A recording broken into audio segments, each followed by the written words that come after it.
Hello दोस्तों, तो पिछले एपिसोड में हमने देखा कि किन्यू को पकड़ने के लिए एम्परर यू पूरे के पूरे येलो प्लेनेट को डिस्ट्रॉय कर देता है, जिसकी वजह से उसने कई बेगुनाह लोगों को जान से मार दिया था। ये बात किन्यू को काफी ज्यादा गुस्सा दिला देती है, लेकिन किन्यू ये भी जानता था कि वो इतना ज्यादा पावरफुल नहीं कि वो एम्परर यू का सामना कर सके। इसलिए वो अपने अंकल के दिए हुए आर्टिफैक्ट ट्रेजर में जाकर कल्टीवेशन करना शुरू कर देता है, जहाँ पर कुछ साल तक कल्टीवेशन करने की वजह से आखिरकार वो अपने ब्लैक होल के लास्ट स्टेज पर पहुंच चुका था।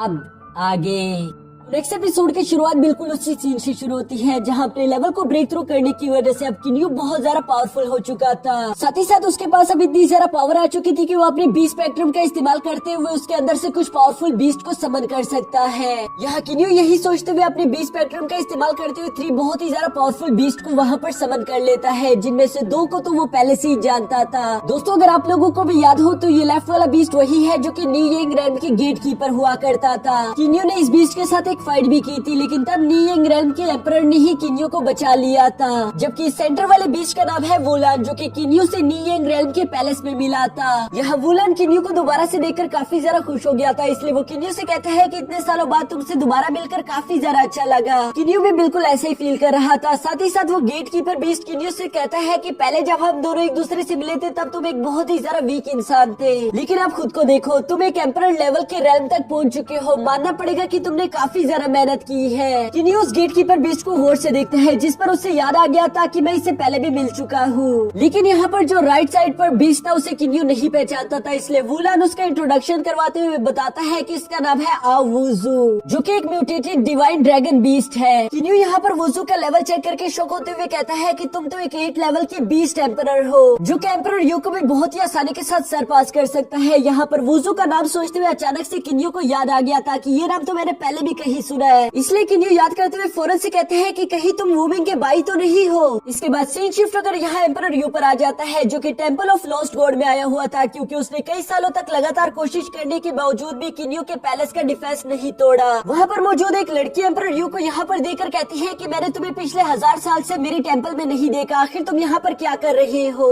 मैं जानती हूँ कि तुम्हें जरूर कोई न कोई मदद चाहिए होगी, वरना तुम मुझे क्यों याद करते? एम्परर यू ये सुनकर कहता है कि जीनू ऐसा मत कहो, मैं जानता हूँ कि मैंने जो किया वो सब गलत था, लेकिन मैंने तुमसे वादा किया था कि मैं तुम्हारे लिए स्क्रॉल ऑफ मिस्टिक गोल्ड लाजमी लेकर आऊंगा। मैंने उसे हजारों साल तक यहाँ वहाँ ढूंढा और आखिरकार जब वो मुझे मिल गया तब एक लड़के ने उसे चुरा लिया और अब मैं उसे पकड़ नहीं पा रहा, जिसके लिए मुझे तुम्हारी मदद चाहिए। ये सुनकर जीनू बहुत ही ज्यादा निराश होते हुए कहती है कि तुमने सिर्फ स्क्रॉल ऑफ मिस्टिक गोल्ड नहीं खोया, बल्कि तुमने उसके साथ साथ मेरा प्यार भी खो दिया है। क्या तुम्हें वो लम्हे याद भी है जब हम एक दूसरे से प्यार करते थे? फेंग यू ये सुनकर कहते हैं कि मैं इसके लिए बहुत ज्यादा शर्मिंदा हूँ। मैं जानता हूँ कि मैं ताकत की लालच में आकर पूरी तरीके से अंधा हो चुका था, लेकिन मैं तुम्हारा प्यार कभी नहीं भूला। तुम्हारा वो तोहफा अभी भी मैं अपने पास रखता हूँ। ये कहते साथ ही उसने अपने पास से एक पर्ल निकाल लिया था, जो कि वो जीनू को देते हुए कहता है कि ये पर्ल मुझे हमेशा तुम्हारे प्यार की याद दिलाता रहता था। और दोस्तों, लड़कियां तो होती ही मासूम है, तो इसलिए जीनू दोबारा से फेंग यू की बातों में आ जाती है। यहाँ दूसरी तरफ हम किन्यू और वुजू को देखते हैं, जहाँ वुजू कहता है कि हाँ, वूमिंग मेरा भाई है, तुम उसे कैसे जानते हो? क्या मेरा भाई ठीक है? जिस पर किन्यू कहता है कि हाँ, फिक्र करने की कोई बात नहीं, वूमिंग और भाभी बिल्कुल ठीक है, वो लोग सुकून से रह रहे हैं। अब यहाँ किन्यू वुलान से सवाल करता है कि वैसे तो तुम नी यंग रैम की हिफाजत करते थे, फिर तुम यहाँ पर मेरी मदद करने के लिए क्यों आ गए? जिस पर वुलान मुस्कुराते हुए कहता है कि नहीं, शायद तुमने गलत समझ लिया। साथ ही साथ गेट कीपर भी कहता है कि हाँ, तुम्हें गलत फहमी हो चुकी है। वुजू इस बात को क्लियर करते हुए कहता है कि हम तीनों मैजिकल बीस्ट काफी ज्यादा पावरफुल है, तो इसलिए हम लोग किसी के भी हुक्म नहीं मानते। अगर तुम मेरे से कुछ करवाना चाहते हो तो बदले में तुम्हें भी मुझे कुछ देना होगा,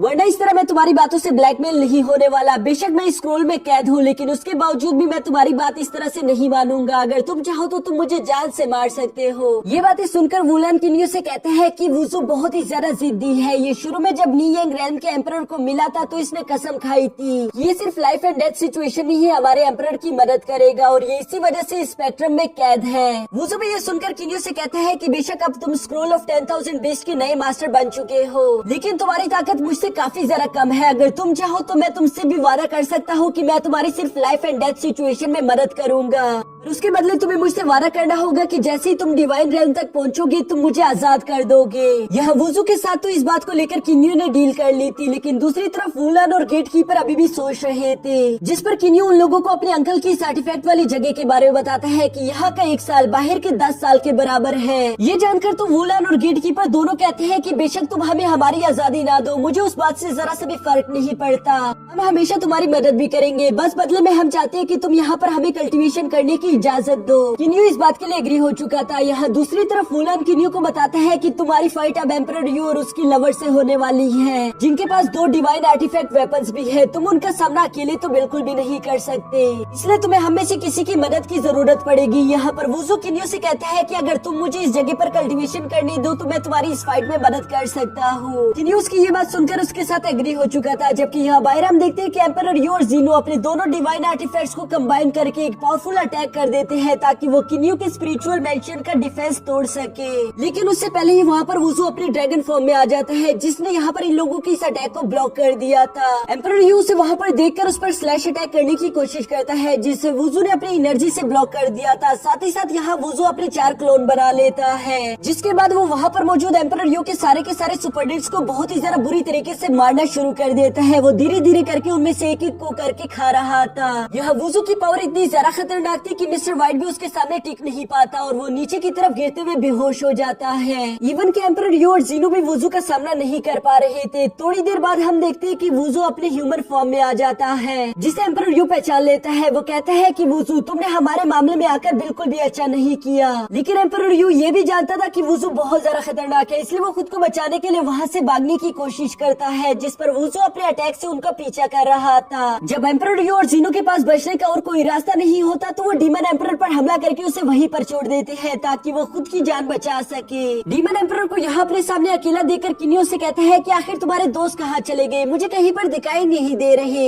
जिस पर डीमन एम्परर गुस्सा करते हुए कहता है कि मुझे किसी दोस्त की जरूरत नहीं, मैं तुम्हारे लिए अकेले ही काफी हूँ। साथ ही वो वुजू से कहते हैं कि तुम्हारी ड्रैगन और मेरी डीमन क्लैन में हमेशा दोस्ती रही है, अगर तुम यहाँ पर हमारे बीच आने की कोशिश करोगे तो हमारी दोस्ती खराब हो जाएगी। जिस पर वुजू कहता है कि तुम बिल्कुल फिक्र मत करो, मैं तुम दोनों की लड़ाई के बीच नहीं आऊंगा, तब तक तो बिल्कुल भी नहीं जब तक किन्यू बहुत ही बुरी तरीके से घायल ना हो जाए। ये सुनकर डीमन एम्परर काफी ज्यादा खुश हो गया था, इसलिए वो अपनी एनर्जी जमा करते हुए किन्यू पर एक अटैक कर देता है, जिसे किन्यू ने अपने डिवाइस सोर्स से रोक दिया था। साथ ही किन्यू अपनी 10 अल्टीमेट फिंगर टेक्निक का भी इस्तेमाल करता है, जिसकी पावर अब पहले से कई गुना ज्यादा बढ़ चुकी थी, इसलिए वो जू टियानिया को काफी बुरी तरीके से इंजर्ड कर देती है। जिस पर किन्यू से देखकर कहता है कि मुझे तुम्हारी आंखों में खौफ दिखाई दे रहा है, अब तो तुम्हें मालूम होगा कि कमजोर होना कैसा लगता है। किन्यू को यहाँ जू टियानिया पर काफी ज्यादा गुस्सा आ रहा था, जबकि दूसरी तरफ जू टियानिया जानता था कि मैं यहाँ पर किन्यू से नहीं जीत सकता, इसलिए अभी के लिए इस जगह को छोड़कर जाना ही सबसे बेहतर होगा। जो कहते साथ ही वो अपनी एक एस्केप टेक्निक का इस्तेमाल करता है। इस टेक्निक की वजह से वो बेशक तो यहाँ से निकल जाएगा, लेकिन इसकी वजह से उसकी पावर लेवल काफी ज्यादा कम हो जाएगी, साथ ही साथ वो और भी ज्यादा इंजर्ड हो जाएगा। किन्यू और वुजू डीमन एम्परर को वहाँ से यूं दुम दबाकर भागते हुए देखकर मुस्कुरा रहे थे। वो कहते हैं कि बेशक ये बहुत ही ज्यादा लालची इंसान है, लेकिन अभी के लिए हमारे कुछ और अधूरे काम है जिसे हमें पहले पूरा करना होगा। साथ ही दूसरी तरफ टेम्पल ऑफ लॉस्ट गॉड में हम देखते हैं कि एम्परर यू और जीनू भी पहुँच चुके थे, जो कि थोड़े से इंजर्ड दिखाई दे रहे थे। एम्परर यू काफी ज्यादा उदास होते हुए कहते हैं कि मुझे मालूम नहीं था कि हमें स्क्रोल ऑफ मिस्टिक गॉड नहीं मिलेगा, साथ ही साथ मैंने तुम्हारी लाइफ भी मुश्किल में डाल दी थी। जिस पर जीनू कहती है कि नहीं कोई बात नहीं, वैसे भी ये पिछले 1000 साल में मेरी जिंदगी का सबसे ज्यादा बेहतरीन दिन है, क्योंकि मैं पुराने वाले फेंग यू को महसूस कर पा रही हूँ जो कि मुझसे प्यार करता था।